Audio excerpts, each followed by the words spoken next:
Hey guys, welcome back to my shop. Today we're going to go over routing the truss rod. So I'm going to run through the process on this quarter sawn plain maple board. Also, when we get to it, I'm also going to CNC the fretboard, just because I'm able to do some things on the CNC that's impossible to do on the table saw. So I'm going to start by tracing the neck perimeter with the nut and the headstock, just to have everything lined up, and then I will trace out the dimensions of the truss rod on here and transfer those lines out to the edge, so that when I'm running this through the router table, I'll know exactly where to stop. I've got my center line traced here. I'm going to transfer that to the back side as well, using the same edge. I want to make sure that I have a nice square edge. This edge, you can see, is pretty rough, so that edge will not be run up against the fence of the router table, but I want this nice clean square edge up against that. So I use that edge to make my center line, so I'm going to do the same thing on this side.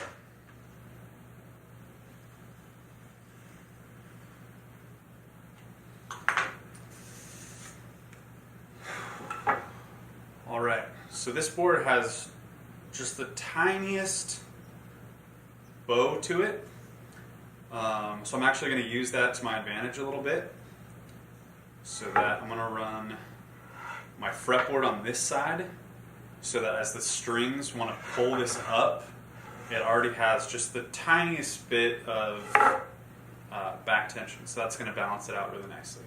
So I've got my neck set up down here.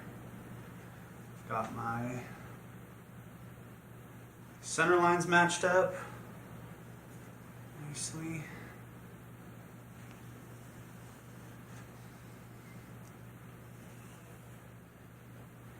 Good.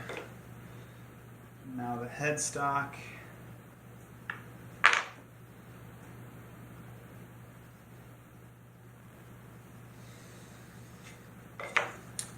All right, so I've got my neck perimeter, the nut, and the headstock all traced onto my neck blank. Now I'm going to put my truss rod where I want it to go.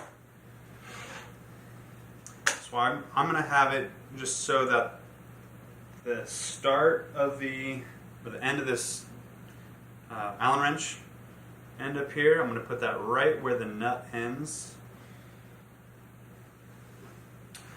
And I'm going to come down to the opposite end and mark where that's going to go. And yeah, it's going to be perfect there. Alright, so I've got a square here. I'm just going to transfer all the necessary lines, kind of all the stopping points, off to the rough side of the board, so that when I'm running it along the table saw, I'll be able to tell where to stop.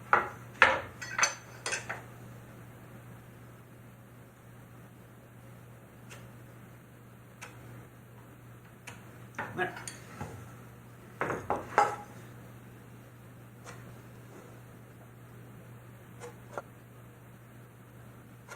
I've got everything traced up onto our neck blank. Now we're going to go over to the router table and cut this out. Alright, so we're at the router table now.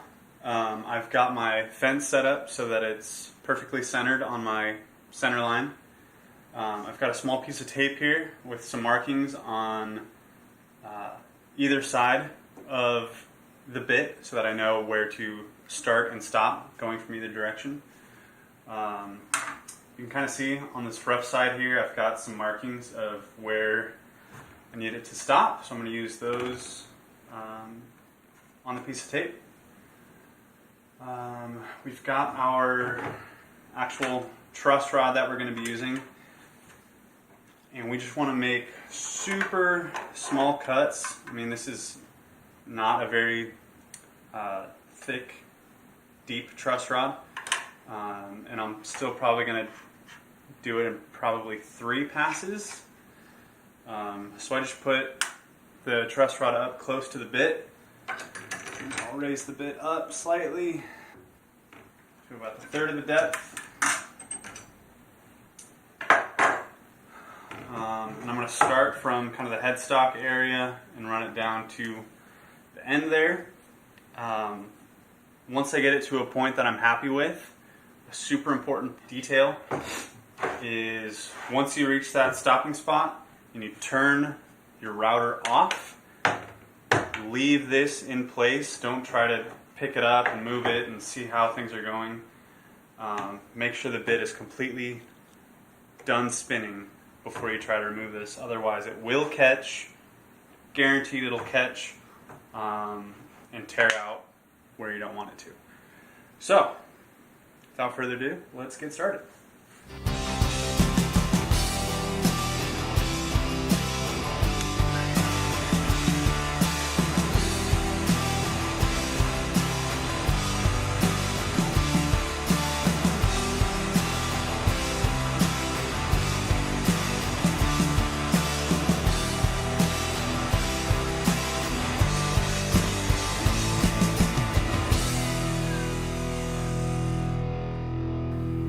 Check it. Looks good. Looks great, actually. Alright, now the first pass is done. Now I'll raise it up a little bit more. Do the second pass.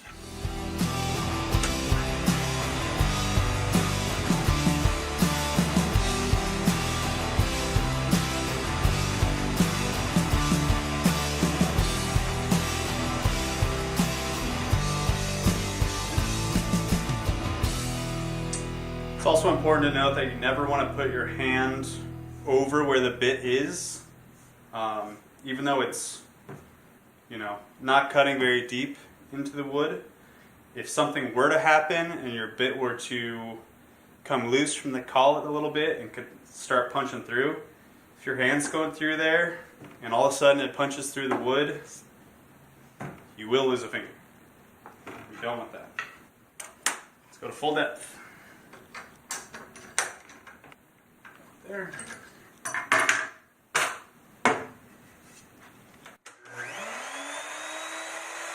Alright, so my phone died going through the last pass. So what I did to get this larger section is I switched the bit out to a 3/8 bit and just ran it so that the barrel of the truss rod clears. So this is what it looks like finished. It's got the truss rod in there nicely. So what we're going to do now is take it to the bandsaw and cut out the rough shape, and then I will double stick tape my templates to it and then use the router the same way we did for the body and route the shape out.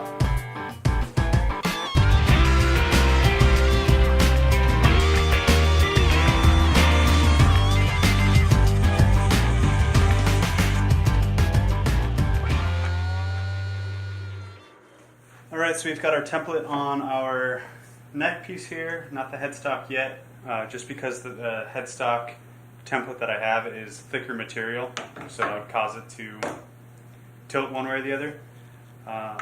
So I got our template here, we've got our router bit with the bearing, so the bearing is going to ride on the template. I'm going to be super careful when I get up towards the nut area. It'll be really easy for the bearing to kind of roll off of that and dig in, and we don't want that. So we're going to be super careful when we start here, and we're going to end on this side. Then we'll take this off, put the headstock template on, route the headstock shape, drill for the tuner holes, and then we'll clean this up, these transitions between the end of the fretboard and the nut and the start of the headstock. We'll clean all that up with an oscillating spindle sander. So, here we go.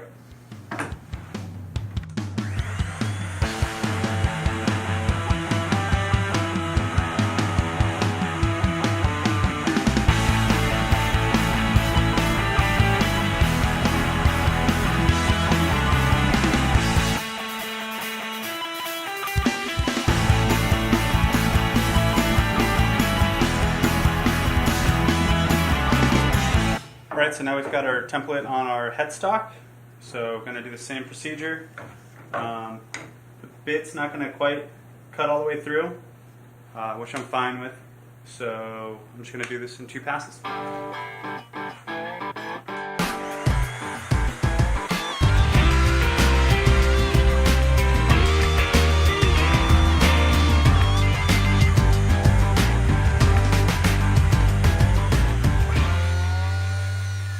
You want to make sure you're listening to your bit too.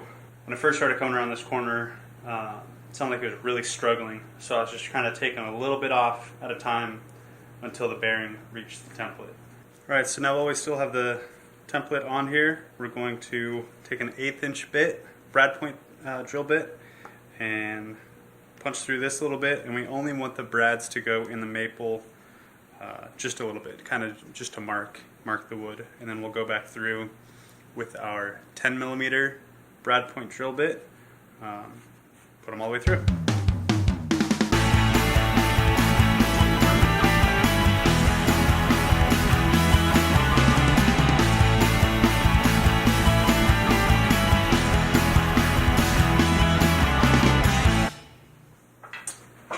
Alright, so the brad point just barely touched into these, and then I took a sliding square and drew a nice straight line so that they're all equidistant from this edge here.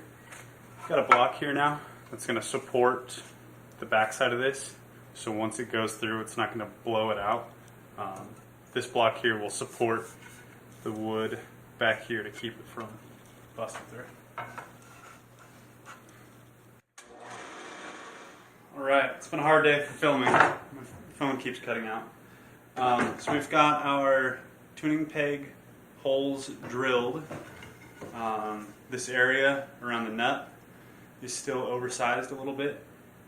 So we've got our oscillating spindle sander here, and we're just going to clean up the transitions.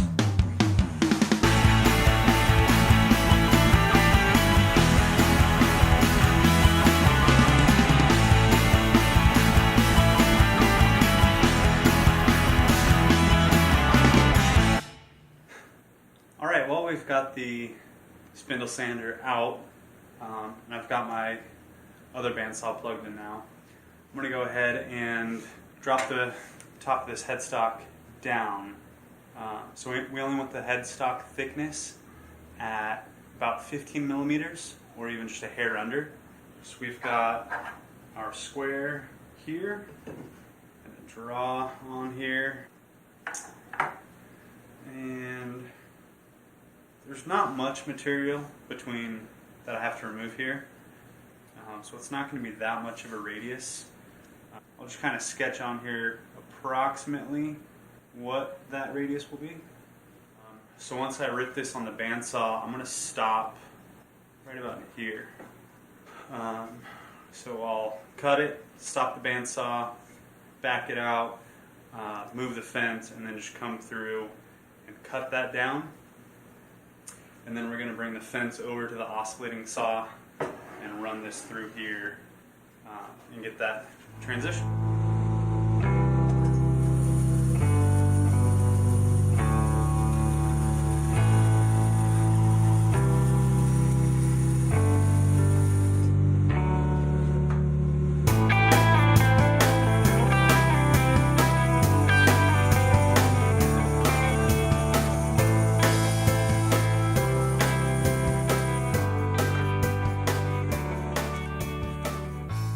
Alright, so we've got our oscillating spindle sander, we've got our fence set up.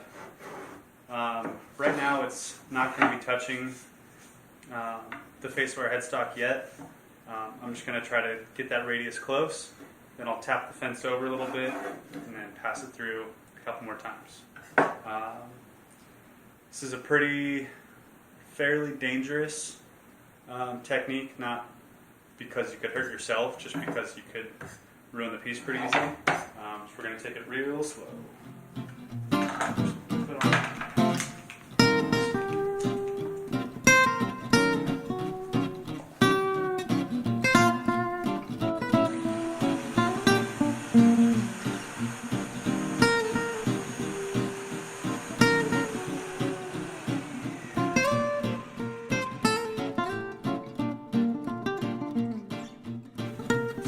Alright, so I've been watching where this radius is going to end.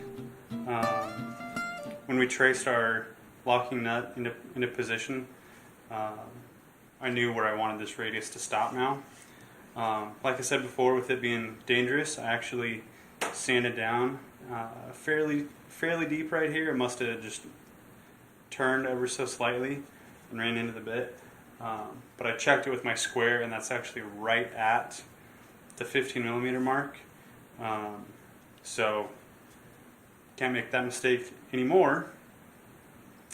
And once I get that completely removed, then I'll know I'm at the right depth.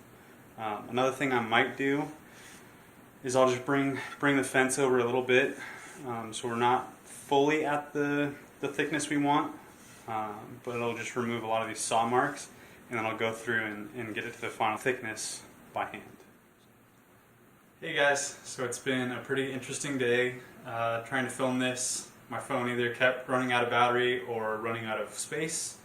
I got the headstock cut to the right thickness, and I got that radius, which meets up to the fretboard.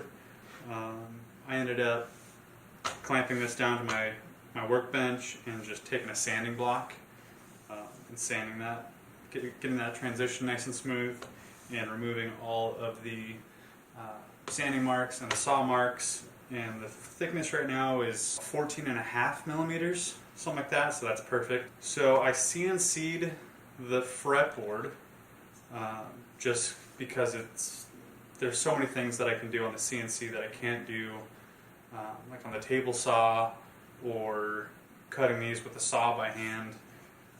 So the fret slots are actually radiused, so there's more meat under the center of the fret, so it's a lot stronger.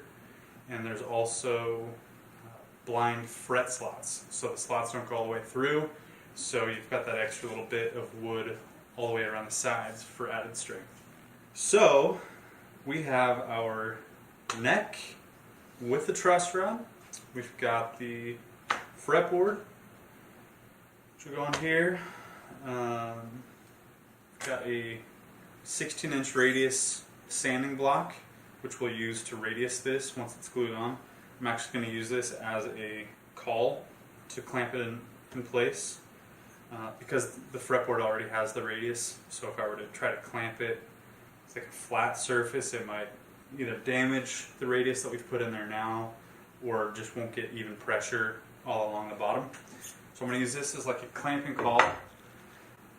What I'm going to do now is go over to my drill press, and I've got a 16th inch bit, and I'm going to do 2 holes in the 24th fret slot, and then 2 more probably around the 1st or the 2nd fret. Alright, so I've got the holes drilled, 2 on either side of the truss rod here, and then 2 up here. Alright, so those are snapped in place. Feels good as far as side-to-side placement goes. So now I'm going to throw some glue down along the perimeter here. Try not to get any in the truss rod slot. We'll throw a touch more on the bottom of the actual fretboard. I'm going to throw the caul on here and get it right up close to the shelf that I've cut off for the locking nut. And I'll actually take another clamp and clamp it on directly there, so I've got nice even pressure on that surface as well. I'll make sure that the glue is going out to all of the edges, because it's critical to have glue squeeze out along all the edges, otherwise you'll see a gap between the neck and the fretboard, which would not be good.